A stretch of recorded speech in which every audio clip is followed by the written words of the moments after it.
Wow, welcome back to Hardball. Texas Governor Rick Perry has some big weekend plans. He'll travel from South Carolina to New Hampshire to Iowa. He's expected to make an announcement come Saturday about his intentions to run for the White House. No big secret there. But will he steal the thunder from what's supposed to be the big Republican event of this weekend, the Ames straw poll out in Iowa? Here to discuss what Perry means for the field is former Republican National Committee Chair Michael Steele and Democratic strategist Eric Burns. Gentlemen, thank you for joining us. I want an assessment here about who's going to lose now. Perry looks like he's coming in. Do you both agree? First, you, Michael, is he coming in this Saturday? Rick Perry, governor of Texas. Yeah, I think this is the announcement before the announcement. I think he's laid down a lot of the groundwork with donors up to this point.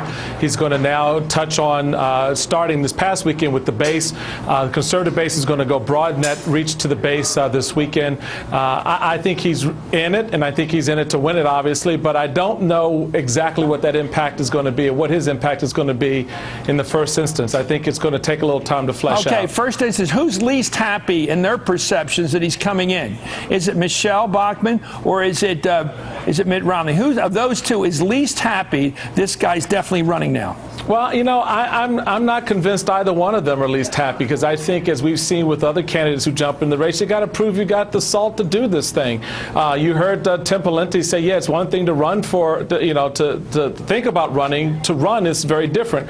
And I think that this is something that the Perry campaign is going to see. So if I'm Michelle Bachmann and Perry and others, I mean, not Perry, the other Pawlenty and others, I'm sitting there going, okay, come on in. The water's nice. Let's have some fun. Let's see what you can do.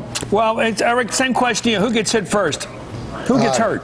Oh, look, I think it's no question that Michelle Bachmann gets hurt because Perry can steal a lot of her thunder with the Tea Party crowd on the far right, and Mitt Romney gets hurt because if Rick Perry is able to really gain that momentum, which I think he probably is set up to do, it's going to take away that inevitability factor that Romney's depending on and really propel Perry into a very competitive position with Romney. You know, there's two things to look at, Michael, and then Eric on a candidacy. You look at their profile, which is governor of Texas, executive ability, successful economy, blah, blah, blah. Then you look at them personally, how they fill out that profile. Right. This guy's got a great profile. He's got all the Texas strut. You get to the person. Is he strong there? As a person, is he a strong candidate? What's your gut? Oh, I think so. Absolutely. I've been in the room with him. I know him personally. Oh, I think he brings a great deal to the table in that regard. But to the point that was just made, let's see what he does. I'm not going to assume that he's going to come out and is going to grab all of this fire. Okay. Remember, Fred Thompson was supposed to do the same thing, and that didn't get as far as people thought it would.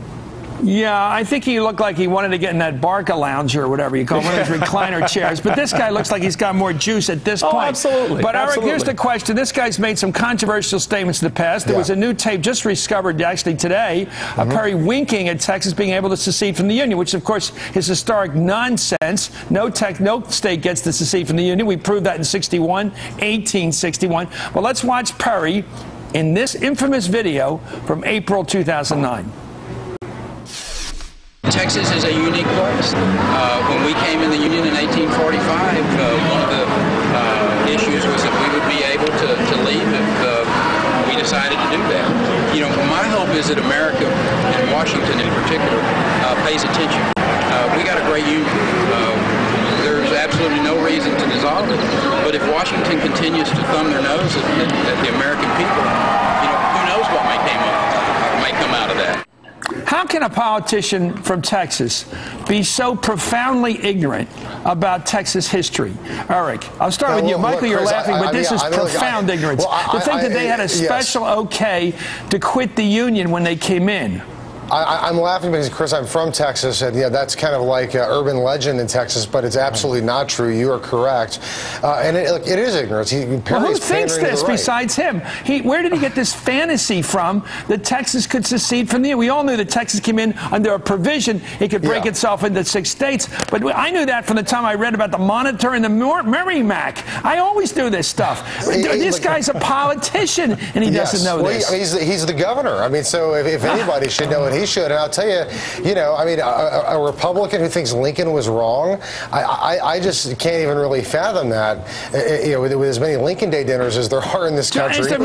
Michael, is the new slogan of the Republican Party, the motto, ignorance is bliss? I mean, really, is it now cute to be? Is this a way of proving you're not part of Washington, you don't know anything? Is this a new way of showing your purity? I don't mean to laugh, but I do have to laugh when I hear the ridiculous. You tell them, okay, what's ridiculous? What I said or what he said? You're assuming so much here, Chris. You're assuming that, A, the governor's dead serious about what he was saying. I think, well, he just stated a fact. I think the reality of it is that, like a lot of things that come out of Texas, they're big. The statements are big. The hyperbole is big. And I think the bottom line point was the governor is saying, listen to us. I mean, listen to the states. Listen to those of us out here, as we said at the national level in 2009 and 2010. So I don't take all of this succession conversation as serious. Okay, you mean at Texas A&M, just to get it straight, about the history of it. Part of the Aggie education program is to tell you that Texas is allowed to secede from the Union. Well,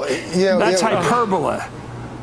It's hyperbole. It's political talk. Okay, Republican candidates for the most part have kept quiet about Perry, but here's Mitt Romney seeming to make a veiled reference to the governor earlier this week in New Hampshire when he talked about his own poll strength down in Texas. Let's listen. There was a poll, I guess it was about a month ago, that was a little surprising. It had me as the only Republican candidate who in Texas could beat President Obama. I think I was ahead by 8 points. No one else was ahead of him. Hint, hint. And here's Tim Pawlenty talking on radio in Iowa this week. Quote, everybody brings certain strengths and weaknesses to the campaign, and there's always an early phase in which people coming in and getting some initial buzz, and then things settle in once you have to do all the interviews and get questioned and have all the articles scrutinize you. So, Eric, is this a little thread, a little jab thread to that Perry's in for a tougher business than being governor of Texas?